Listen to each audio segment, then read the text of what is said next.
नमस्कार दोस्तों, कार्तिक मास की हार्दिक शुभकामनाएं। दोस्तों, जैसा कि आप जानते हैं कि सभी के घरों में तुलसी माता जरूर विराजमान होती हैं और कार्तिक मास का महीना श्री हरि विष्णु जी को इतना प्रिय है कि वो कोई भी भोग बिना तुलसी के स्वीकार नहीं करते। उन्हें तुलसी अति प्रिय है। लेकिन इसके साथ ही आप अपने जीवन तुलसी माता के साथ साथ जो भी अपने पूजा अर्चना करते हैं या फिर कथा सुनते हैं या भोग अर्पित करते हैं, कुछ भी आप तुलसी माता को चढ़ाते हैं, अगर कार्तिक मास में करते हैं तो बहुत ही उत्तम और श्रेष्ठ बात है। लेकिन इसके साथ ही अगर आपने जीवन में बहुत उपाय करे हैं तो आप ये भी जान लीजिए कि कार्तिक महीने में तुलसी के पास एक दीपक जलाने से क्या होता है। सिर्फ एक दिया तुलसी मैया के लिए अगर आप कार्तिक माह में जला रहे हैं तो उसका कितना पुण्य, कितना फल आपको मिलता है, शायद इस बात से आप अभी तक अनजान हैं। आइए आज की इस कथा को मैं जो सुनाने जा रहा हूँ कि तुलसी के पास एक दीपक जलाने मात्र से ही क्या होता है, कौन सा फल मिलता है, श्री हरि विष्णु जी को इतना ज़्यादा क्यों प्रिय है। इस कथा को शुरू करने से पहले मैं आपसे अनुरोध करता हूं कि अगर अभी तक आपने इस वीडियो को लाइक नहीं किया है तो एक बार इस वीडियो को लाइक जरूर कर दीजिएगा और कमेंट बॉक्स में जय माँ तुलसी श्री हरि विष्णु लिखना बिल्कुल भी ना भूलें। साथ ही आज की ये ज्ञानवर्धक कथा आपके जीवन में 100 अश्वमेध यज्ञ के बराबर आपको पुण्य और फल प्रदान करेगी। यदि जो भी कोई भक्त इस कथा को पूरा सुनता है तो प्रभु श्री हरि विष्णु के साथ साथ माता लक्ष्मी की कृपा तो बरसती है, साथ ही उसके जीवन में माता तुलसी की कृपा भी बहुत असीम पुण्य फल देती है। आइए सुनते हैं ये कथा। भक्तों, एक दिन देवी सत्यभामा भगवान श्री कृष्ण के पास आई और उनसे पूछने लगी कि हे स्वामी, आपने मुझे तुलसी के पौधे को जल देने का महात्म्य तो समझा दिया, किंतु कार्तिक मास में तुलसी के पास दीपक जलाने का क्या महात्म्य है? कार्तिक मास में रोज शाम को तुलसी के पास दीपक क्यों जलाया जाता है और इससे मनुष्य को क्या फल मिलता है? कार्तिक मास में तुलसी के पास दीपक जलाने की विधि क्या है और दीपक लगाते समय कौन से मंत्र का हमें उच्चारण करना चाहिए, हमें क्या कहना चाहिए? कृपया मैं जानने के लिए उत्सुक हूँ। इस बात के लिए मुझे आप विस्तार से बताइए। तब भगवान श्री कृष्ण मुस्कुराते हुए कहते हैं कि हे देवी, आज तुमने ये संसार के कल्याण के लिए बहुत ही उत्तम प्रश्न पूछा है। मैं तुम्हारे इस प्रश्न का उत्तर देने के लिए पहले मैं तुम्हें एक प्राचीन इतिहास सुनाता हूँ। इस कथा को जरूर तुम ध्यान से सुनना। तुम्हारे जो भी प्रश्न हैं उन सभी का उत्तर इसी से तुम्हें प्राप्त हो जाएगा। यह सुनकर देवी सत्यभामा ने कहा कि हे प्रभु, मैं इस कथा को सुनने के लिए उत्सुक हूँ। आप मुझे यह कथा जरूर सुनाएं। मैं वचन देती हूँ कि मैं आपसे इस कथा को पूरा ध्यानपूर्वक सुनूंगी। तब भगवान श्री कृष्ण देवी सत्यभामा को वह प्राचीन कथा सुनाने लगते हैं। पूर्व काल की बात है। दक्षिण दिशा में तुंगभद्रा नाम की एक विशाल नदी बहती है, जिसके किनारे हरिहरपुर नाम का एक सुंदर नगर बसा हुआ है। इस नगर में अभिजीत नाम के एक विद्वान ब्राह्मण निवास करते थे। वे अत्यंत ही गुणवान, चरित्रवान और धर्म का पालन करने वाले व्यक्ति थे, जिन्होंने वेदों और शास्त्रों का गहन अध्ययन भी किया था। भक्तों, अभिजीत की एक पत्नी भी थी जिसे लोग दुराचारी कहकर पुकारते थे। ऐसा क्यों, ये आप आगे जरूर जान जाएंगे। उसके कर्म ऐसे थे जिससे लोग उसे ये नाम देते थे। वह हमेशा अपने पति का अपमान करती थी, उन्हें तुच्छ कहती थी और उन्हें दुखी करती रहती थी। उसने कभी अपने पति के साथ प्रेम पूर्वक व्यवहार नहीं किया और ना ही कभी उसने उनके लिए भोजन बनाया। जब पति परिवार के लोगों को घर बुलाते तो वह उन्हें भी अपमानित करके भगा देती थी। वह स्वयं भी व्यभिचारिणी स्त्रियों के साथ घूमा करती थी और पराए हुए पुरुषों में उसकी रुचि रहती थी। एक दिन की बात है, अभिजीत ने अपनी पत्नी से कहा कि हे भद्रे, तुम्हारा यह आचरण उचित नहीं है। इस प्रकार पाप करने से तुम्हारा ही अहित होगा। कृपया अब भी बुरे कर्मों को छोड़ दो, समय है। तुम्हारे इस व्यवहार से मुझे अत्यंत दुख होता है। तब पत्नी ने क्रोध में उत्तर दिया, न जाने किस पाप के कारण मेरा विवाह तुम जैसे भिखारी के साथ हुआ दिया गया। लगता है पिछले जन्म में मैंने अवश्य ही कोई बड़ा पाप किया होगा, तभी मुझे ऐसा निर्धन पति मिला है और मैं अब सहन नहीं कर सकती। किसी दिन मैं तुम्हें छोड़कर चली जाऊंगी और किसी धनवान पुरुष से विवाह कर लूंगी। यह सुनकर फिर अभिजीत ने उत्तर दिया कि हे प्रिय, इस प्रकार के अपशब्द मत कहो।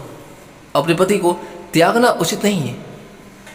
कहते हैं कि जो स्त्री अपने पति को छोड़कर पराये पुरुष के पास जाती है उसे नरक में दंड का भोगना पड़ता है। तब पत्नी ने फिर से कटु शब्दों में कहा कि तुम्हें ही नरक में जाना पड़ेगा, क्योंकि तुम कोई काम तो करते नहीं, भीख मांग कर खाते हो। मैं इस झोपड़ी और इस नरक से तंग आ चुकी हूँ।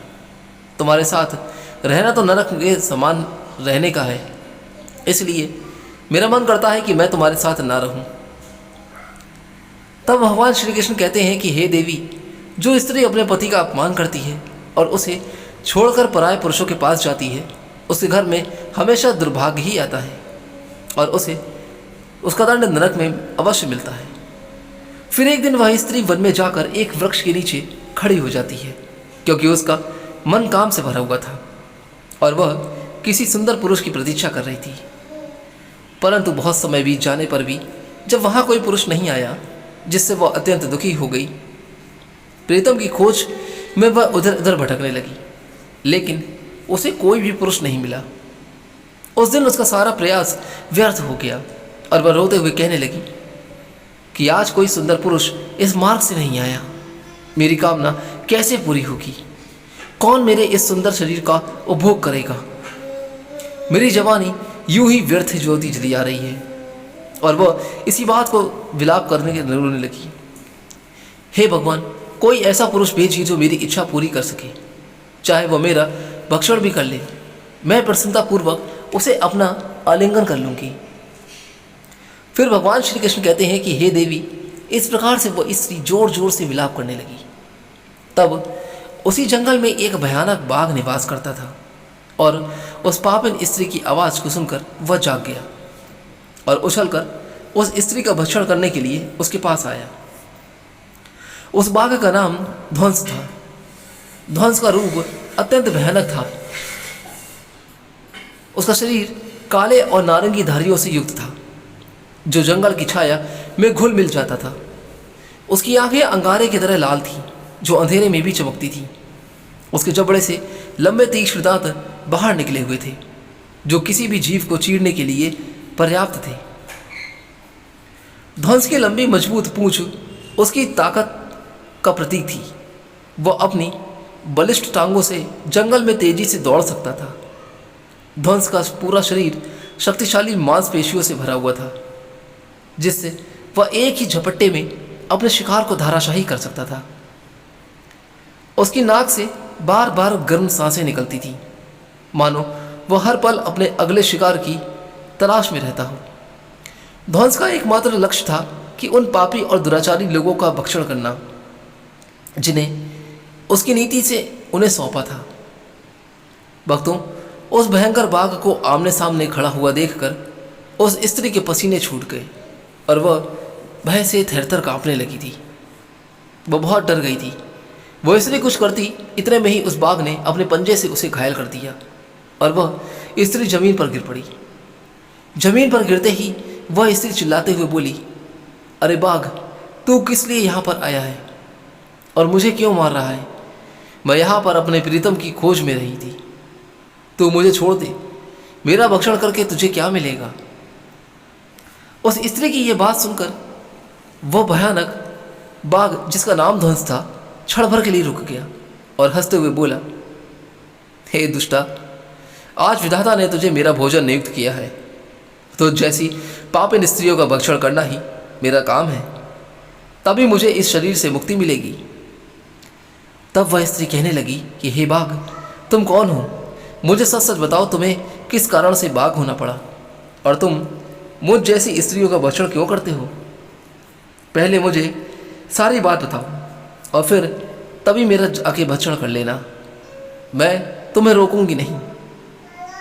फिर ध्वंस नाम का वह बाघ कहने लगा, हे पापिन, मैं तुम्हें पूर्व जन्म का वृत्तांत सुनाता हूँ कि किस कारण से मुझे इस बाघ का जन्म मिला। पूर्व काल में दक्षिण देश में अमलापहा नाम की एक पवित्र नदी बहती है। उसी नदी के तट पर एक नगरी बसी हुई थी। यह नगरी अपने सुंदर मंदिरों, शांत वातावरण और धार्मिक अनुष्ठानों के लिए प्रसिद्ध थी।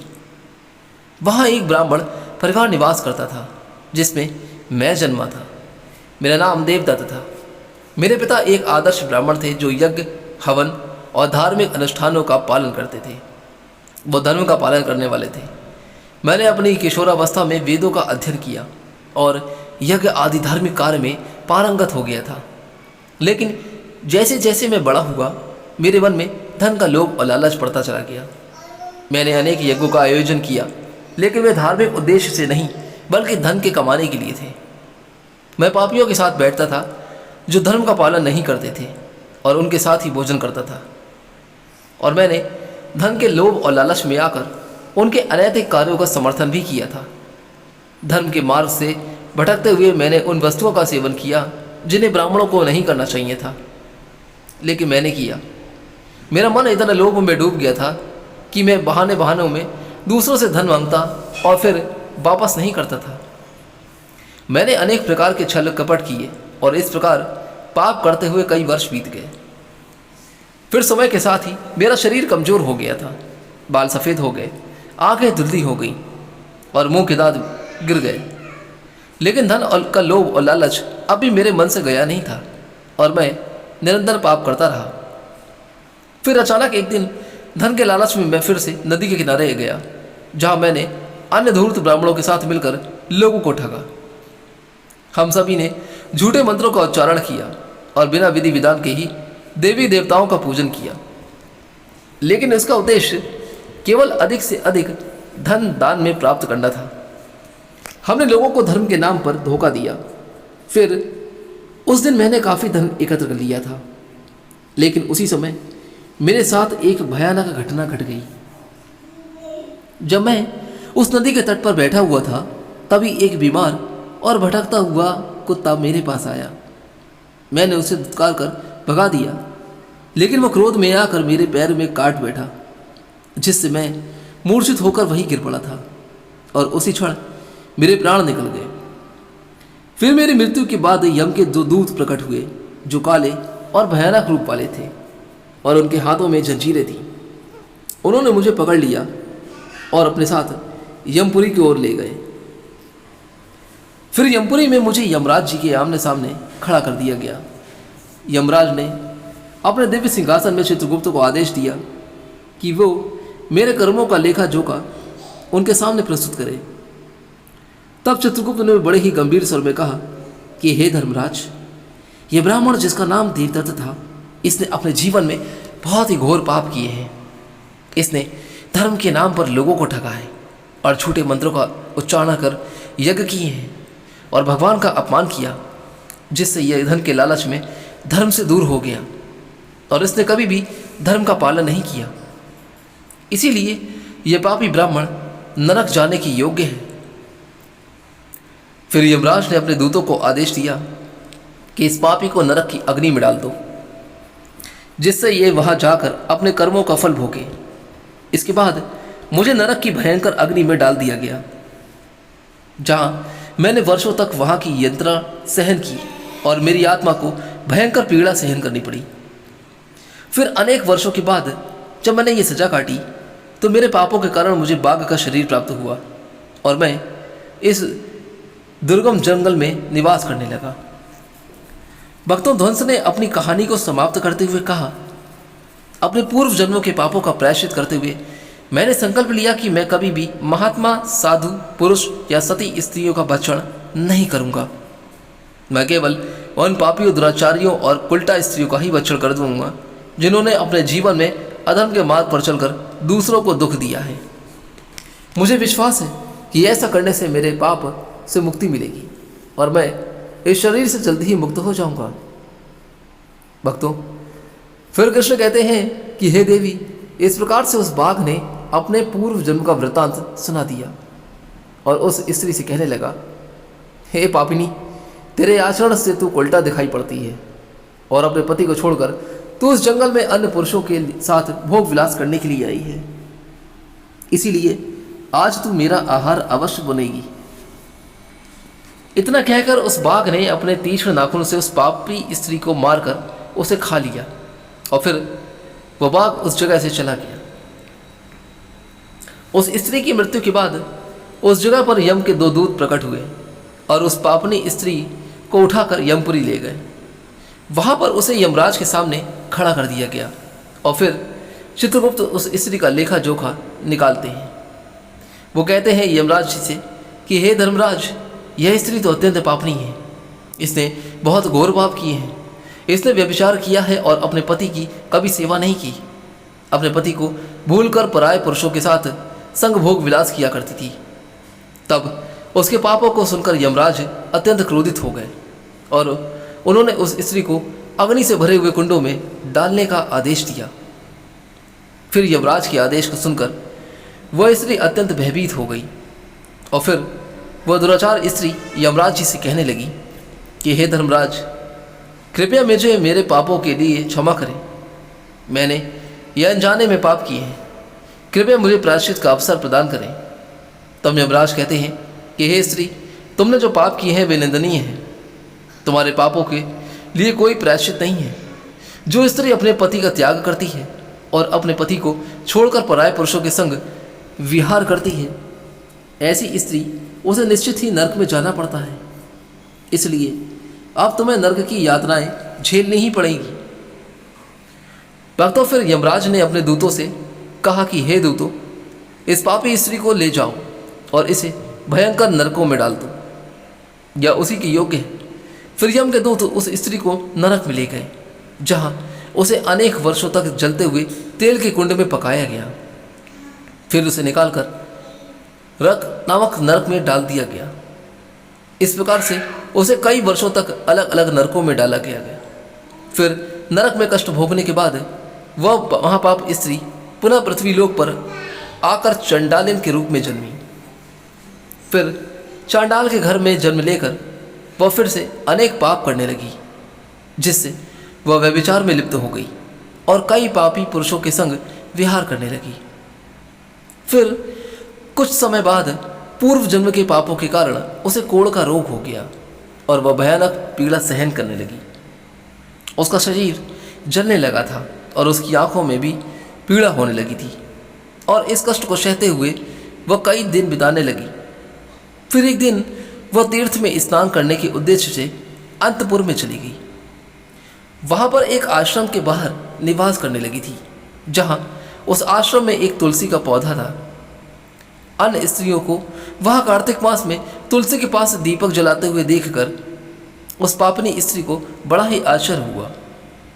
फिर एक दिन उस स्त्री ने वहां निवास करने वाले एक साधु से पूछा, हे साधु महाराज, ये कौन सा पौधा है और यहाँ पर जो स्त्रियाँ आती हैं वो इसके नीचे दीपक क्यों जला रही हैं? तब उस साधु ने कहा, हे कल्याणी, यह अत्यंत पवित्र तुलसी का पौधा है।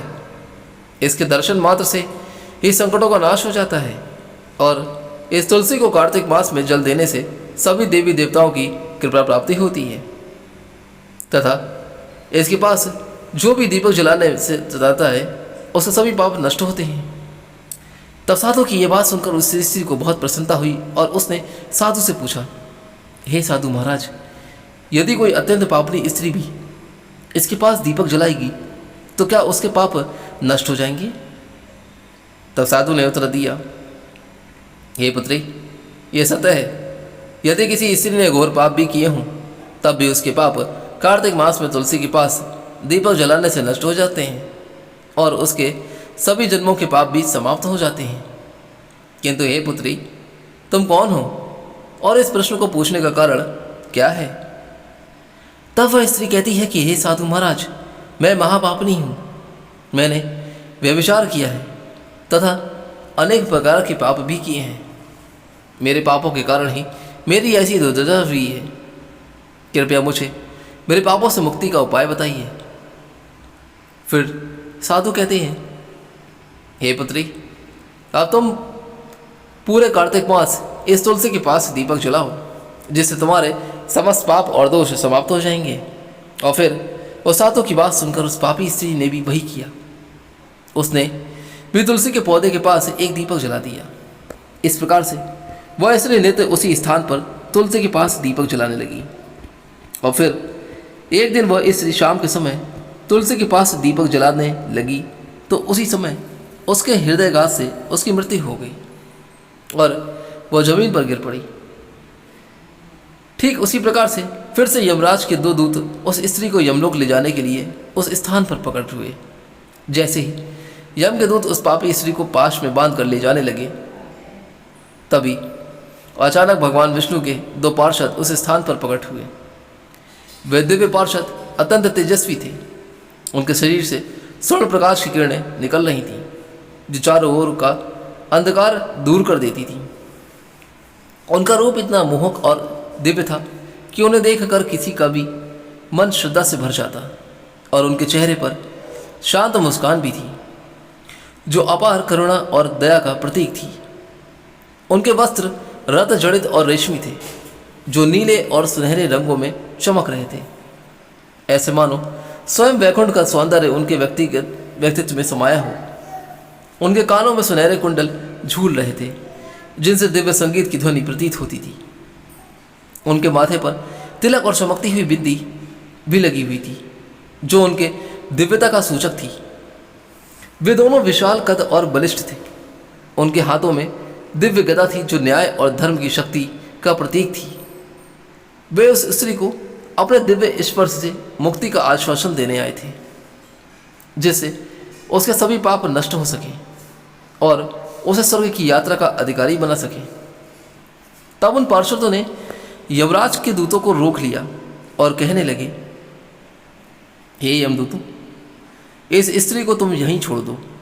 यह स्त्री नरक जाने की योग्य नहीं है। तुम किसके आदेश से ऐसा अधर्म कर रहे हो?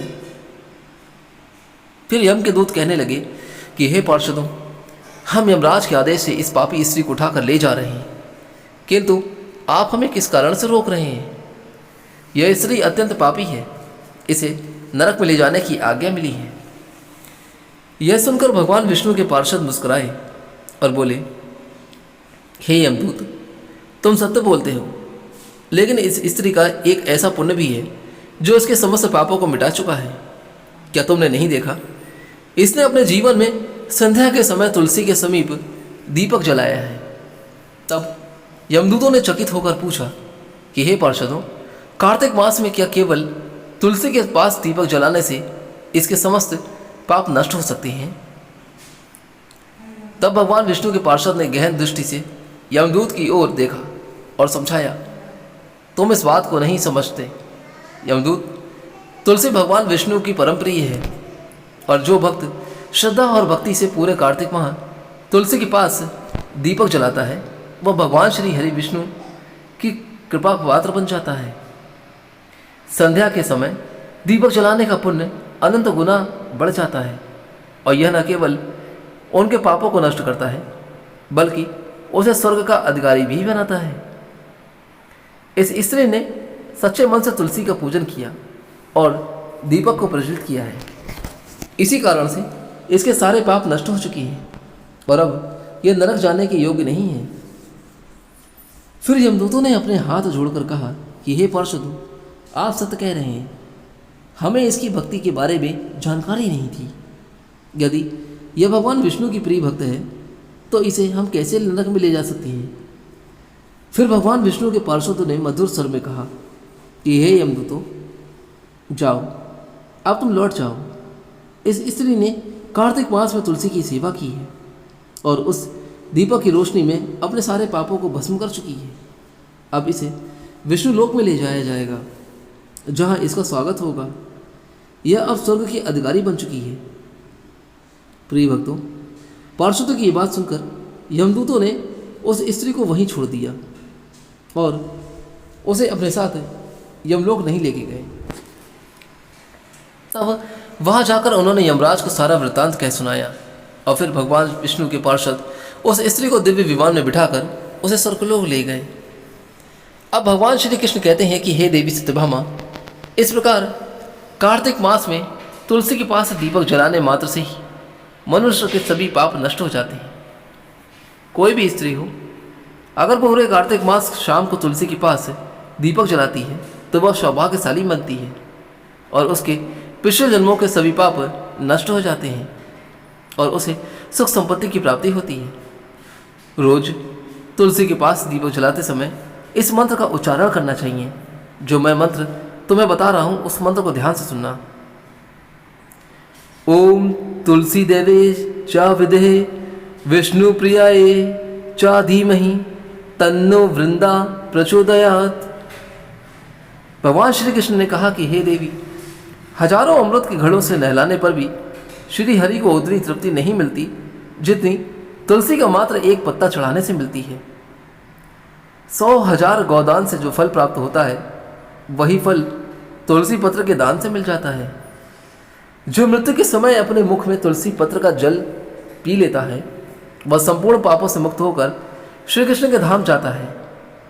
जब भक्त तुलसी के पास दीपक जलाता है तो उस प्रकाश में निहित ऊर्जा नकारात्मक शक्तियों को नष्ट करती है और सकारात्मकता का संचार करती है। यह आध्यात्मिक वातावरण को शुद्ध करती है और घर में देवताओं की कृपा को आकर्षित करता है।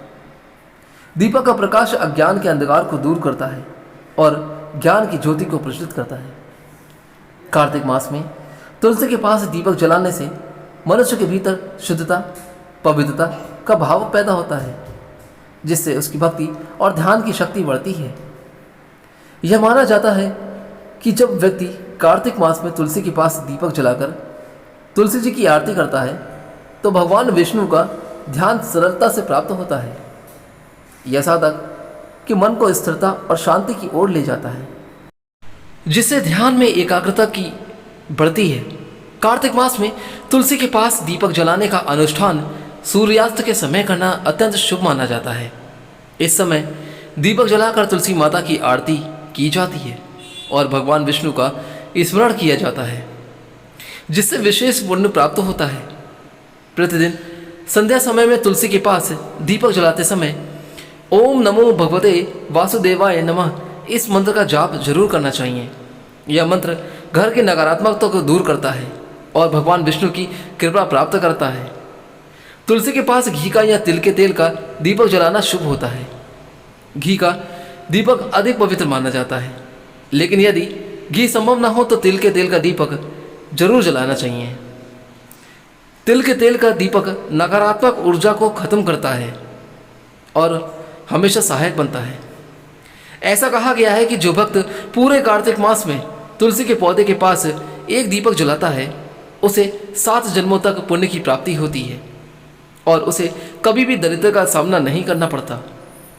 उसे घर परिवार में हमेशा सुख शांति बनी रहती है और खुशहाली आती है। धार्मिक ग्रंथ कहते हैं कि कार्तिक मास में तुलसी के पास दीपक जलाने से पितृदोष, ग्रह दोष और काल सर्प दोष जैसी जो बाधाएं होती हैं वह दूर हो जाती हैं। इस उपाय से घर में नकारात्मक ऊर्जा का नाश होता है और हमेशा सकारात्मक ऊर्जा का संचार होता है। कार्तिक मास में तुलसी के पास दीपक जलाने से आत्मा की शुद्धि होती है और यह जन्म जन्मांतर के पापों का जो नाश होता है वह नाश हो जाता है।